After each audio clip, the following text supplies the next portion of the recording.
로마서 5장 5절부터 11절 합독입니다. 다 같이 시작. 소망이 우리를 부끄럽게 하지 아니함은 우리에게 주신 성령으로 말미암아 하나님의 사랑이 우리의 마음에 부은 바 됨이니 우리가 아직 연약할 때 기약대로 그리스도께서 경건하지 않은 자를 위하여 죽으셨도다.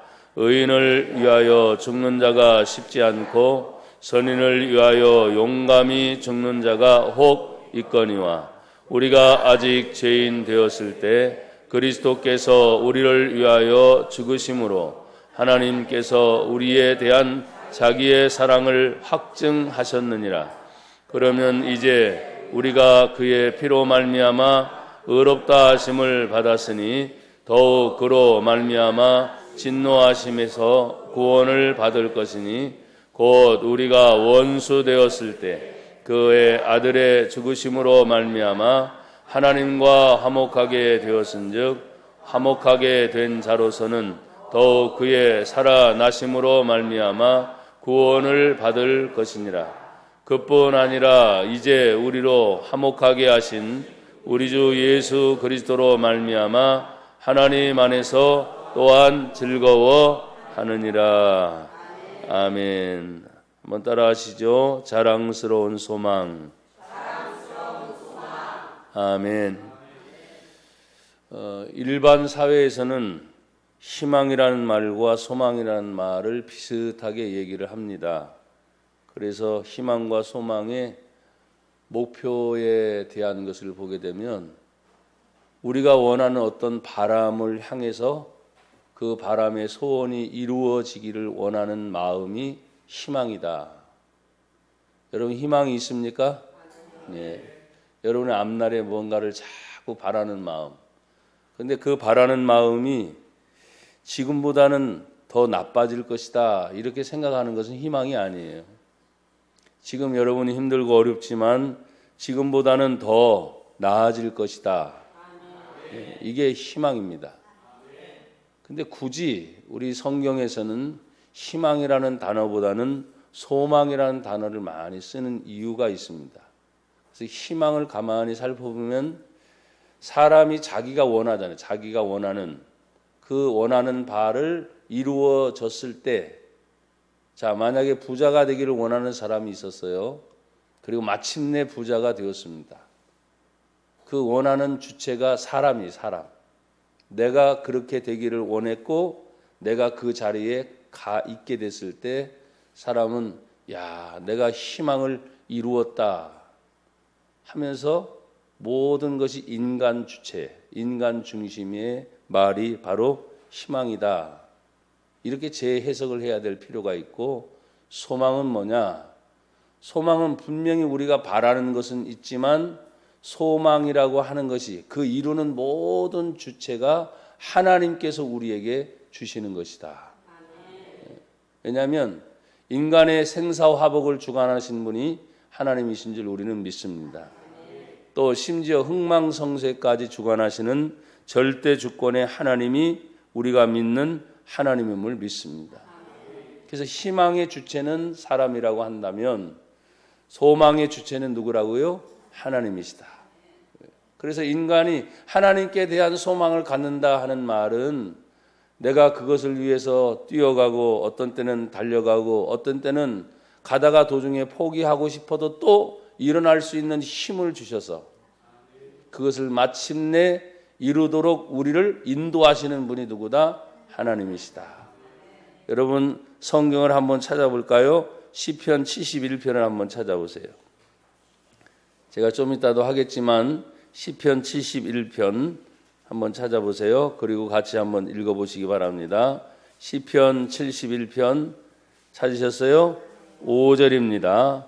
같이 한번 읽어요. 시작. 주 여호와여, 주는 나의 소망이시오. 내가 어릴 때부터 신뢰한 이시리라. 아멘. 자, 주는 나의 무엇이요? 소망이시오. 내가 어렸을 때부터 그 주님을 신뢰했다. 그러니까 이 성경을 쓰고 있는 저자는 어렸을 때부터 사실은 이스라엘이라는 나라는 부모의 영향을 그대로 받는 신앙의 상속이 이루어지기 때문에 이런 말씀을 하기도 하지만 6절에 보면 이 말씀이 있습니다.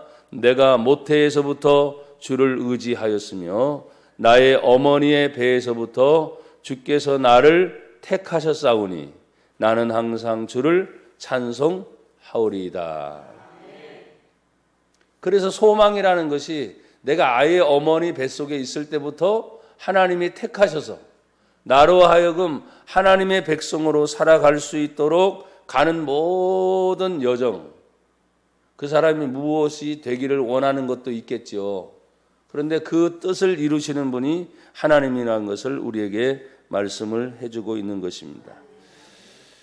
저는 이제 폭넓게 오늘 로마서 5장 1절부터 읽지는 않고 5절을 읽었지만 성도들에게 있어서 자랑스러울 것이 뭘까? 아까 말했지만 희망을 이룬 사람들은 자신의 지위가 높아진 순간부터 자신의 권력이라든지 부귀 영화라든지 또 자신이 가지고 있는 많은 소유물들을 어떻게 해요?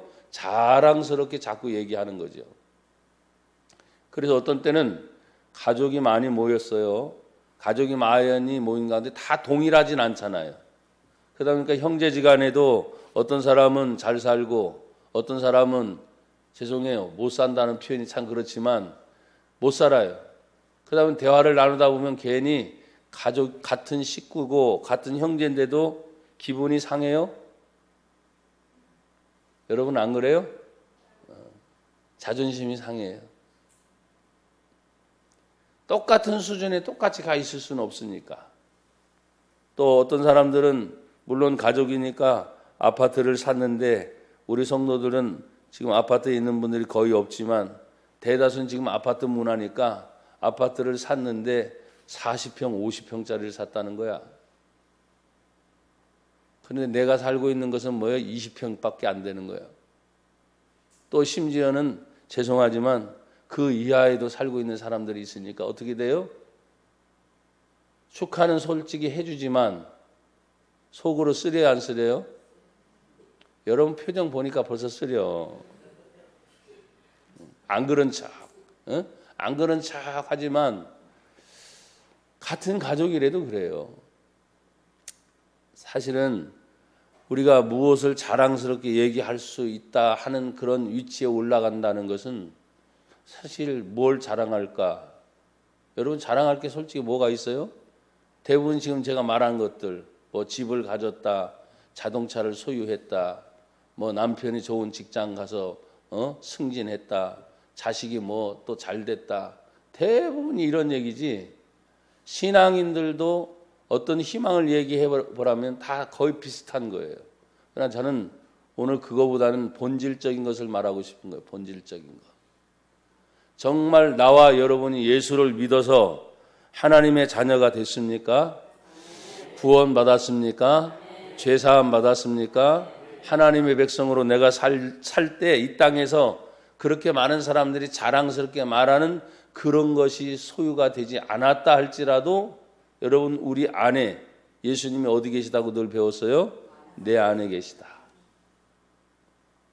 요한복음 1장 12절에 영접, 내 마음의 문을 열고 받아들인 자는 하나님의 자녀가 되는 권세를 주셨다. 예수님이 어디 계세요? 물어보면 내 안에 계시죠. 근데 그 예수님을 내 안에서 끄집어내 가지고 여러분 자랑할 만큼 돈보다는 못한 것 같아. 세상 명예보다는 못한 것 같고 어떤 권력을 가진 것보다는 못한 것 같아요. 왜? 그 사람들의 대다수 얘기를 나누다 보면 일상적인 생활을 하지만 아주 특별한 경우를 제외하는 것은 예수 얘기를 한 거 들어봤어요? 거의 없죠. 거의 없을 거예요. 그래서 신앙인들이 자꾸 속는 이유는 그렇게 살다가 이제 일주일에 한 번이든 두 번이든 예배당에 오면 그런 얘기를 들어야 더 편한 거예요. 왜? 들었던 얘기니까.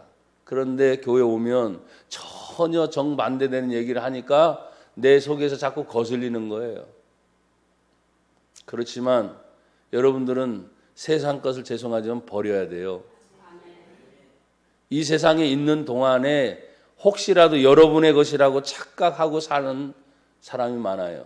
목숨도 내 목숨, 내가 가지고 있는 돈, 내가 내 이름으로 돼 있으니까 내 돈, 다 자기 거라고 생각을 하는데 어느 순간 끝날 때가 있죠. 언제요? 여러분의 호흡이 멈추는 순간 아무것도 여러분 것이 되는 게 없어요. 그래요. 죽을 때예요. 나는 지금 곱게 표현했어요. 호흡이 멈출 때. 죽을 때. 거부할 수 없는 건데 근데 죽을 때는 아무도 모르니까 최선을 다해서 진짜 땀 흘리며 어떤 사람 피땀 흘리며 돈 버는 것에 아니면 세상에 자기가 원하는 그 희망을 위해서 막 달려가다가 그걸 이루었을 때 야 나를 봐라 내가 이렇게 이루었지 않느냐 대부분은 그렇단 말이에요. 그러나 예수 믿는 성도들은 그것을 말하기 이전에 그 자리에 설사 올라가고 그것을 소유했다 할지라도 뭐라고 말합니다? 뭐라고 말해요? 이것을 이루게 하신 분은 바로 하나님이십니다. 여기까지 인도하신 분은 하나님이십니다. 내가 할 수 있는 능력을 주신 분도 하나님이십니다. 그러니까 아까 시편 71편 읽었잖아요. 주 여호와는 나의 소망이십니다. 내가 어렸을 때부터 그 하나님을 의지하고 그 길을 가다 보니까 지금은 현대 생활이라고 하지만 과거의 생활도 똑같아요. 뭐 농경사회가 됐든 산업사회가 됐든 또 지금의 시대는 4차 산업혁명의 시대가 됐든 사람이 사는 것은 거의 비슷해요. 조금 양상만 달라졌을 뿐이지. 그런데 점점점 이 편리한 시대가 우리에게 주는 것은 인간의 마음의 삭막함이 자꾸 보고 듣는 것은 많은데 내 마음 중심에 진정으로 하나님이 원하는 영적인 생활에 대해서는 메말라 가고 있는 것을 보면 웬만해서는 강력한 주의 은혜가 임하지 않고는 사람들이 또 듣다 마는 경향이 많습니다. 이번 주간에도 제가 부산을 다녀왔습니다. 부산의 상황이 운영하고 계신 목사님이 좋지 않으니까 대번에 이제 말을 열면은 안 좋은 것이 쫙 나올 것 같아서 내가 먼저 입을 열어서 그냥 안 좋은 걸 내가 먼저 막 얘기를 했어요. 그랬더니 찍소리도 못하고 왜? 자기는 죄송하지만 그릇으로 표현하면 조그만 그릇이잖아요. 그러나 큰 데서부터 더 큰 일이 있다고 하는 것처럼 막 쏟아보니까 아무 얘기도 못하는. 그러면서 제가 나중에 여러분이 계신 데서 회개를 했어요. 왜? 그 얘기를 들어가면서. 내가 그 하소연도 들어줘야 되고 아픔도 들어줘야 되고 많은 것을 들어줘야 되는데 그 얘기를 하는 의도는 뭐냐면 나를 알아주세요. 아니면 격려해 주세요. 이거보다는 앞날에 대한 소망으로 가는 게 아니라 왜? 지금까지 수년 동안 해온 것이 너무나 힘들고 어려우니까 이만큼은 다 됐나? 그만하고 싶다. 때려치고 싶다. 안 하고 싶다. 이런 얘기거든요. 여러분, 어떤 일을 하는 데 있어서 내 마음대로 마음에 안 든다고 그만둘 수 있어요? 여기 우리 남편들이나 아내들이 혹여 직장 생활을 할 때 정말 그만두고 싶을 때 많죠. 근데 왜 해요? 그거 안 하면 내 새끼들이 못 먹으니까. 그거 안 하면 내 생활 가정이 돼요? 안 돼요? 안 되니까. 직접적인 게 연결이 돼 있는 거예요. 내 육신의 생활 속에서 돈이라는 어떤 버는 수단이 딱 끊어지는 순간 모든 게 끊어지니까 아주 절박한 거예요. 아주 직접적인 거죠.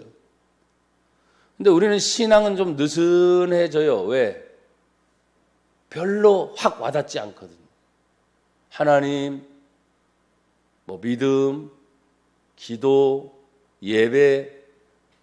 여러분 한 달, 두 달 예배 안 드려도 별 이상 없을 거예요, 여러분. 아니 1년 이상 빠져도 별 이상 없을지도 몰라.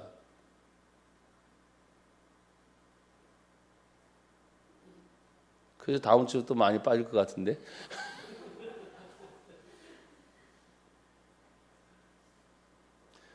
내가 내 육신을 위해서 생활하고 막 하는 것은 여러분 보십시오. 그거 안 하면 안 된다고 하는 아주 뭔가가 내 마음속에 막 그런 충동을 일으킬 것만큼 그렇게 되는 거예요. 근데 우리가 하나님의 은혜를 받았을 때 제가 왜 오늘 이 본문을 선택하게 됐느냐.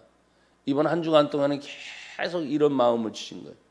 하나님의 사랑이 우리 마음에 부은 바 됩니다. 하나님의 사랑이 내 마음에 막 부어지게 되면 나는 어떨까?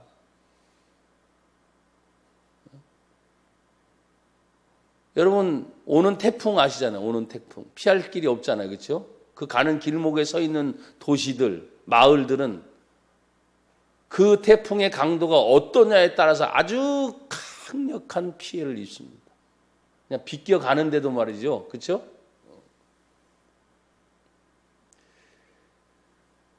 또 오는 폭풍이나 비, 맞음. 저희 교회는 어쨌든 수리를 그만큼 한다고 하는데도 항상 비가 오면 걱정하는데, 왜냐하면 오래돼서 사이사이마다 그걸 뭐 막는다고 해도 어떻게 해서 비가 들어와서 그렇게 항상 신경 쓰듯이. 왜? 노후가 됐으니까. 솔직한 마음으로 완전히 다 허물고 새로 지어야 비가 안 들어오는 거야.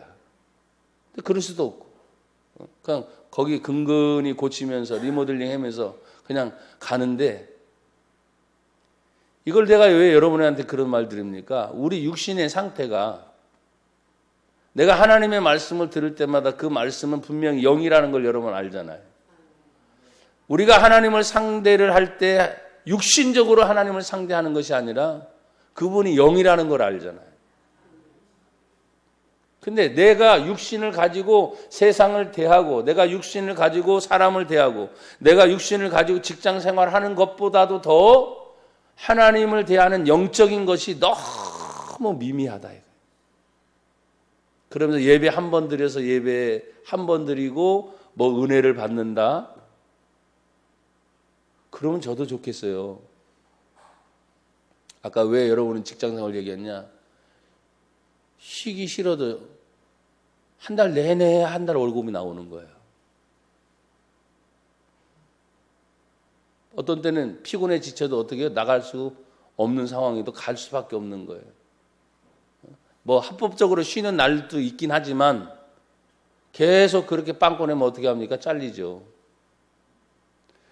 우리가 하나님 앞에 예배를 드릴 때 그것도 있었으면 좋겠어. 예배 몇 번 안 드리면 잘라내는 거야. 너 구원 받았는데 구원 못 받는 거야. 응? 영생 얻는데 영생 못 받는 거야. 뭔 조치가 있어야 되냐? 하나님은 조치가 없어. 한 번 예수 믿으면 영생이래. 응? 한 번 예수 믿으면 영생이래. 왜 웃기만 해요, 여러분? 응? 그러니까 와닿지를 않는 거야. 제가 이 말을 하면서 저희가 회개를 하는 거예요. 내 안에 하나님의 사랑이 부어질 때, 은혜가 충만할 때, 성령이 넘치고 막 그럴 때는 뭐 걷잡을 수 없이 기도하는 것도, 기도하는 순간 기도의 줄이 잡힌다든지, 말씀을 읽고 들을 때도 늘 읽고 들은 말씀이지만 뭐 막 새로워지는 거, 새로워진 것도 없어. 늘 그 말씀이 그 말이에요. 내 상태가 그렇게 막 변화되다 보니까 새로운 것 같고 뭐 막 넘치는 것 같고 막 그런 거예요.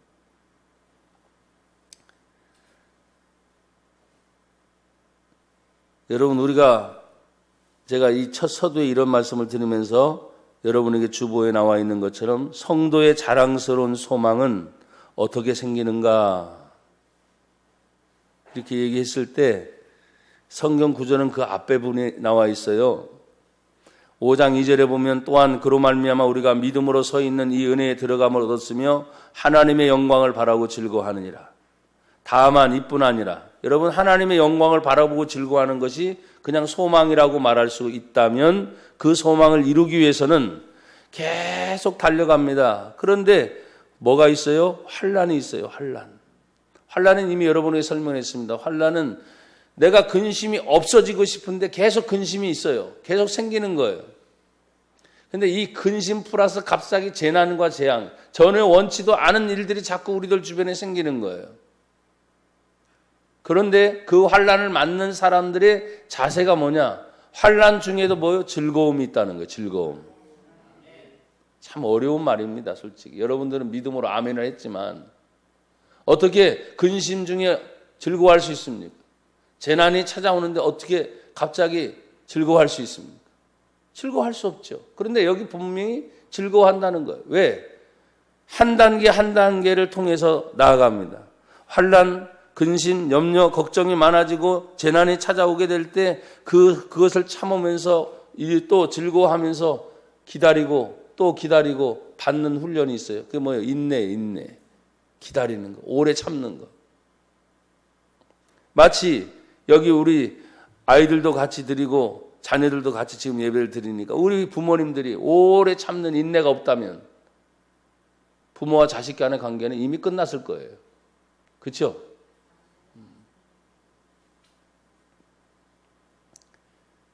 어떻게 보면 이 부모와 자식이 육신의 관계뿐만 아니라 성경은 우리가 하나님을 아버지라 부르니 하나님의 아버지고 우리가 하나님의 자녀이니까 그 관계도 하나님이 일절 오래 참으신, 성경을 읽다 보면 하나님이 아주 오래 참는 것에 대해서 굉장히 강조를 합니다.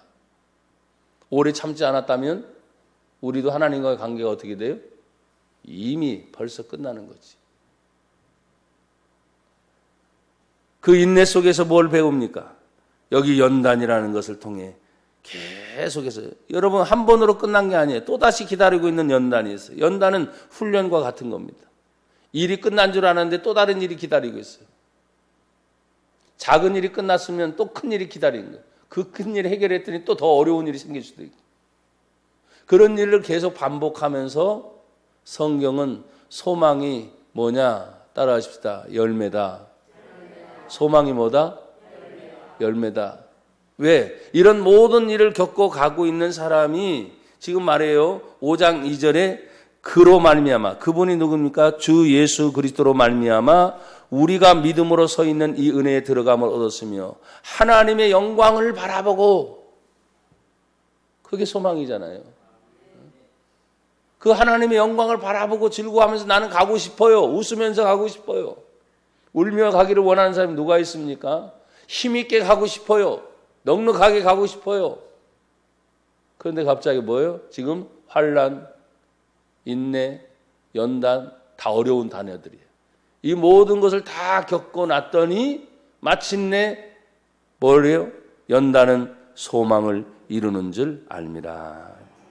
그렇구나. 이런 과정을 겪어서 소망이 되는구나. 성도의 소망이 무엇입니까? 오늘 성도의 소망의 주체는 바로 하나님입니다. 이미 시편 72편 5절 6절을 읽었습니다. 주 여호와여, 주 하나님이 나의 소망이십니다. 아예 어머니 모태 쪽부터 어렸을 때부터 우리를 선택하셔서 하나님의 자녀로 불러 가게 하신 그 하나님이 나의 소망이다 하셨습니다. 여러분 로마서 15장을 한번 찾아보세요. 로마서 15장 13절 또 같이 읽습니다. 찾으셨어요? 같이 읽어요. 시작. 소망의 하나님이 모든 기쁨과 평강을 믿음 안에서 너에게 충만하게 하사 성령의 능력으로 소망이 넘치게 하시기를 원하노라. 아멘. 다시 읽습니다. 제가 소망의 하나님, 그 하나님이 모든 기쁨과 평강을 믿음 안에서 너희에게 충만하게 하사 성령의 능력으로 무엇이 넘치게 하시기를? 소망이 넘치게 하시기를 원하노라. 제가 뭐랬습니까? 소망이라고 말하니까 자꾸 사람들은 자기가 이루는 어떤 꿈이라고 말하는데 근본적으로 소망이 넘치는 것은 내 안에 하나님의 은혜가 넘치는 거예요. 본질적인 것을 얘기하다 보면 참 그래요. 어떤 사람들은 돈 버는 방법을 제공하고 출세하는 방법을 제공하고 또 정신적인 어떤 것들을 다 인도하고 지도하는 방법들을 자꾸 세상에서 제시해 주는 줄 사람들은 착각해요. 그리고 어느 순간 그 자리에 올라갔을 때 대다수 많은 사람들이 얘기를 합니다.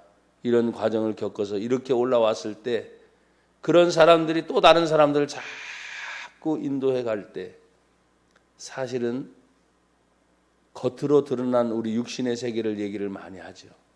내면의 세계를 잘 얘기하지 않습니다. 그러니까 사람들이 늘 보는 것만 생각하는 거예요. 보는 것. 또 자신의 감정에 느끼는 것만 판단하는 거죠. 왜 하나님이 우리에게 기쁨도 주시고 평강도 주시는데 믿음 안에 성령의 능력을 자꾸 강조하는지 여러분 기억하셔야 돼요. 자, 또 한번 보세요. 로마서 5장 5절로 다시 돌아와서 같이 한번 더 읽어요. 시작. 소망이 우리를 부끄럽게 하지 아니함은 우리에게 주신 성령으로 말미암아 하나님의 사랑이 우리 마음에 부은 바 됨이니. 하나님의 사랑이 우리 마음에 부어졌다. 부어진 것에 대해서는 측량할 수 없는 거예요. 제가 이 한 주간 내내 이 고민을 하면서, 물론 다른 곳에서 설교도 하고 집회를 하면서 제 마음엔 또 이 고민입니다. 하나님의 사랑이 우리 마음에 부어졌다. 정말 하나님의 사랑이 부족함이 없이 우리 마음에 부어지게 되면 나는 어떤 사람이 될까? 상황을 말하는 게 아닙니다. 그 하나님의 사랑이 그냥 우리 안에 지금 부어지는 것을 얘기했을 때 상황 보고 판단하고 있고 주변의 외적인 것을 보고 판단하고 있는 나 자신부터 내 안에서 변화가 일어난다면 상황은 그대로 있을 수도 있어요. 그런데 내가 다시 달라졌잖아요. 그걸 능히 극복할 수 있는 자세가 바뀌게 되는 거예요. 말이 바뀌게 되고 행동이 바뀌게 되고. 사람들은 또 얘기합니다. 아유, 아직도 그대로야. 근데 여러분 그대로라고 생각하면 안 된다니까요. 제 머리가 이렇게 하얘졌잖아요. 그대로가 아니에요. 날짜가 계속 가고 있잖아요. 시간이 가고 있잖아요. 바뀌고 있잖아요. 근데 내가 보면 그대로인 것 같아. 이런 생각을 자꾸 해요. 그게 함정이에요. 여러분, 우리에게 분명히 하나님께서 주신 것을 생각하면 참 꼭 집어서 여러분에게 뭐라고 말하기는 참 곤란해요. 왜? 제가 꼭 집어서 이거다 하나님이 저에게 말씀해 주지 않았기 때문에. 네가 하나님을 향해서 가지고 있는 소망이 부끄럽지 아니함은 내가 하나님을 믿는 것에 대해서 어딜 가든지 자랑스럽게 육신적으로 성공한 사람이 돈을 얘기하듯이 명예를 얘기하듯이 자신의 삶을 얘기하듯이 내가 과연 나의 소망이신 그 하나님에 대해서 자랑스럽게 사람들을 만날 때라든지 누구를 만날 때 과연 그렇게 얘기를 해보는가 고민을 하는 거죠. 얼마 전에 전 세계 3대 호텔 그룹 중에 하나 힐튼가의 힐튼이라는 분이 돌아가시면서 자기가 가지고 있는 모든 전 재산의 97%를 자선단체에 기부한 내용이 신문에 나왔어요. 나머지 유가족이 27명이 남아있는데 3%만 가지고 이게 97%니까 우리 한국 돈으로 약 21조인가 그러더라고요. 3%만 가져도 사실은 26명이 해도 몇십억씩 이상 갖는 거야. 그럼 됐지 뭐, 그렇죠? 전 세계 약 2,500개 호텔을 소유하고 있는 힐튼 호텔가, 그러니까 가문이죠, 가문. 가문이 그걸 계속 내려오면서 그 일을 이루어 가는데 참 멋지다 생각을 했어요. 여러분이나 저도 많이 가지면 그만큼 하실 수 있겠죠? 네. 뭘 못하겠어. 근데 그게 쉽지 않아요. 우리나라 자체가 기부 문화로 되어 있지 않고 또 상속, 유산 상속에 대한 문제를 많이 고민하는 우리나라의 문화이기 때문에 쉽지는 않은데 그걸 보면서도 야, 시대적인 것도 있고 가문으로부터 계속 그런 교육이 있었고 또 그 사회에 영향도 있었고 이런 것들을 과감하게 얘기할 수 있고 실천에 옮길 수 있는 그 사람들의 모습을 보면서 너무 크니까 사실은. 하지만 큰 것을 이렇게 과감하게 할 수 있는 사람도 있다면 사람들은 얘기해. 적으니까 가진 것이 없어서 못한다? 아니, 저는 거꾸로 말하는 거예요. 적으니까 더 해라. 적으니까 더 해라. 나눌 것도 없는데 줄 것도 없는데. 아니, 찾아보면 여러분이 돌아가실 때쯤 되면 어느 정도 생길 거예요. 그래서 적어서 못한다 하지 말고 적으니까 더 해라. 마음의 자세를 어떻게 갖느냐가 대단히 중요한데 소망이 우리 자신을 부끄럽게 하지 않는 것은 내가 그렇게 가질 이유를 갖지 않아야 될 이유가 하나님의 성령으로 하나님의 사랑이 우리 마음에 계속 부어진다는 것은 멈추지 않고 계속적인 의미가 있어요. 여러분이 힘들 때든 또 힘든 일이 다 해결됐고 또 여러분이 아주 평안이 찾아올 때든 어떤 상황이든 하나님의 성령을 통해서 우리에게 계속 부족하지 않도록 채우시는 하나님의 사랑이 우리에게 있기 때문이다. 그 하나님의 사랑이 돈보다 못하지 않겠죠? 그 하나님의 사랑이 어떤 관계보다 못하지 않겠죠? 그 하나님의 사랑이 느껴지고 커질수록 내가 소유하고 있는 전부가 다 뭐예요? 하나님이 주셨구나. 나는 여러분에게 가끔씩 고백했습니다. 제가 소유한 모든 것이 제 거라고 지금도 생각하지 않아요. 지갑에 있는 돈, 그 몇 푼도 내가 내 것이다 생각해 본 적이 없이 지금까지 하나님이 주셨구나. 이런 생각을 가지고 사는데 오늘 우리가 주의 일을 하면서 하나님 앞에 정말 성도들이 자랑스러운 그 중심의 삶이 뭐냐? 여러분, 우리 자신은 5장 6절에 보면 항상 연약할 때가 있어요, 없어요? 있어요. 그래서 우리가 아직 연약할 때, 또 의인으로 살지만 죄를 지을 때가 또 여전히 있어요, 없어요? 있어요. 8절에 보니까 우리가 아직 뭐가 되었을 때? 죄인이 되었을 때. 사랑 알고 살아야 되지만 원수가 맺을 때가 얼마나 많은지 10절에 보면 곧 우리가 뭐 되었을 때? 원수가 되었을 때. 여러분, 연약할 때나 죄인 되었을 때나 원수가 되었을 때나 하나님께서 우리에게 자꾸 소망으로 주시는 핵심 중점이 있어요. 그것은 뭐냐면 이 모든 문제를 따라합시다. 예수 그리스도의 죽음을 통하여 해결하셨다는 거예요. 연약할 때도 그리스도의 죽음을 통해서 해결하셨고 또 죄인 되었을 때도 예수 그리스도의 죽음을 통해서 해결하셨고 원수 되었을 때도 죽음을 통해서 모든 것을 해결하셨다는 거예요. 나는 이 원리가 오늘 교회 안에 성도들이 예수님이 죽으심을 통해서 이루신 것을 생각한다면 저와 여러분들도 죽어야 되거든요. 제가 언젠가 그런 설교를 했더니 잘못 알아들으신 분은 아유, 목사님이 자살하라 그랬다고. 여러분, 이게 자살하는 얘기가 아니에요. 다시 말합니다. 여러분의 고집이나 여러분의 성격이나 여러분의 자아 중심이 죽는 거예요.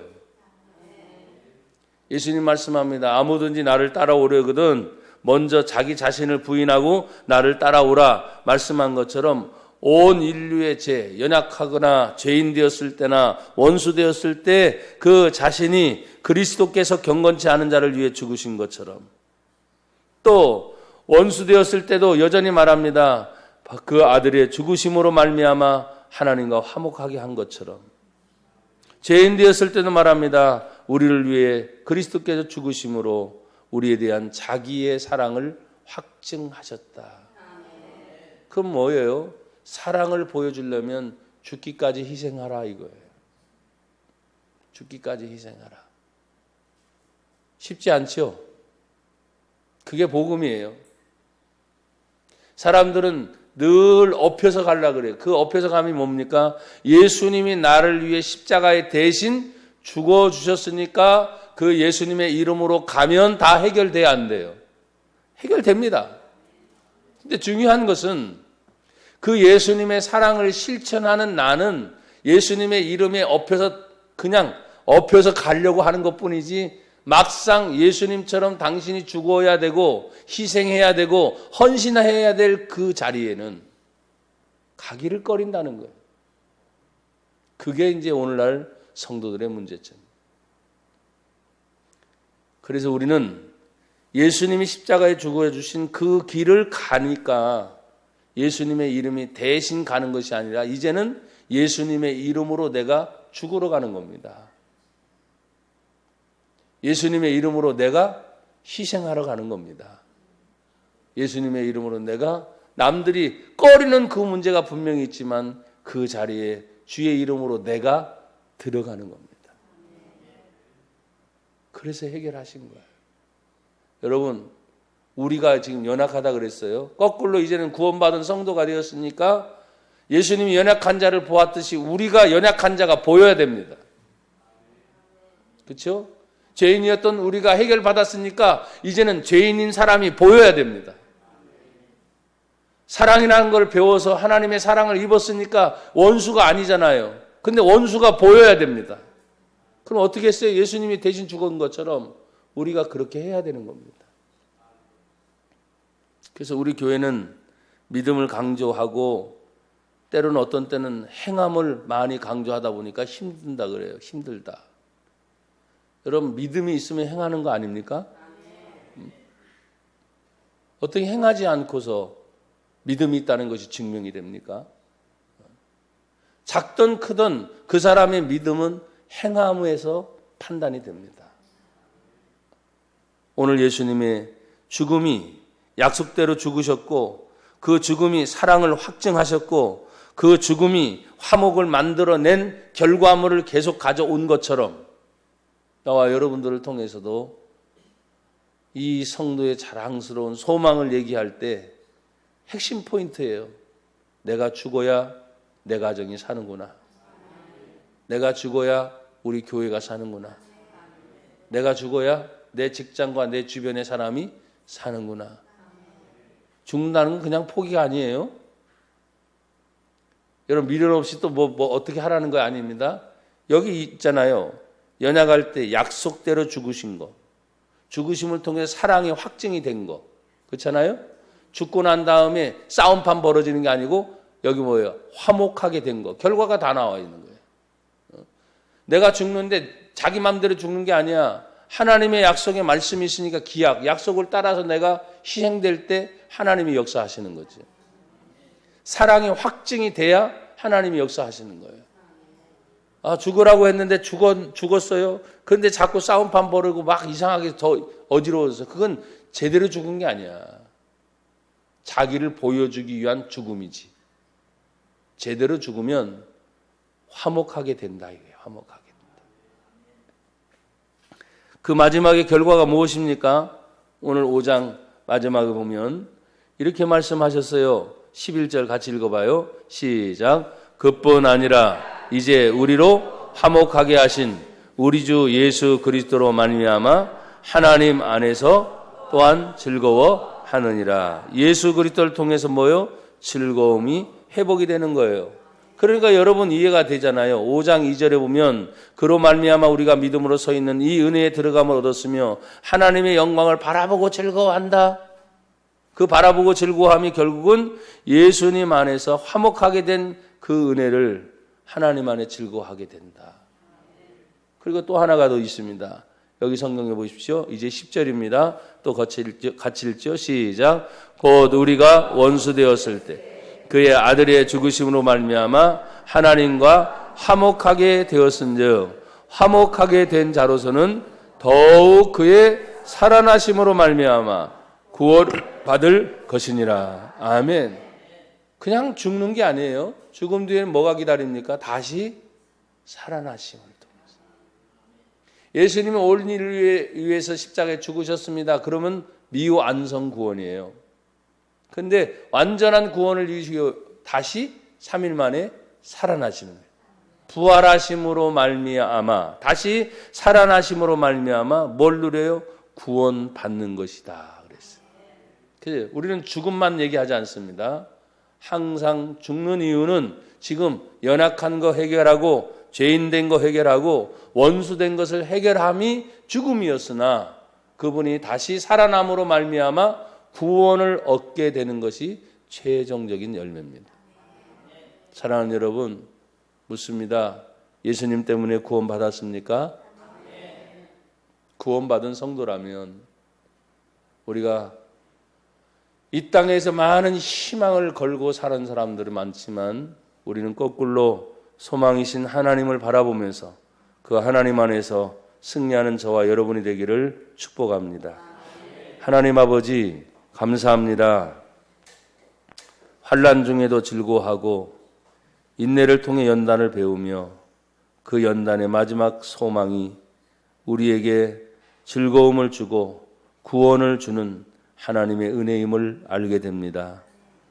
우리가 신앙생활 하면서 돈도 필요하고 삶의 여러 가지 많은 것들도 필요하지만 그 모든 것은 상대적인 것입니다.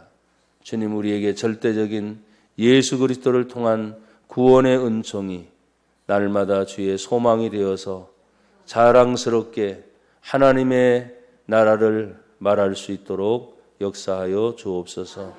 저희를 사용하여 주시고 주의 뜻이 이루어지게 하옵소서.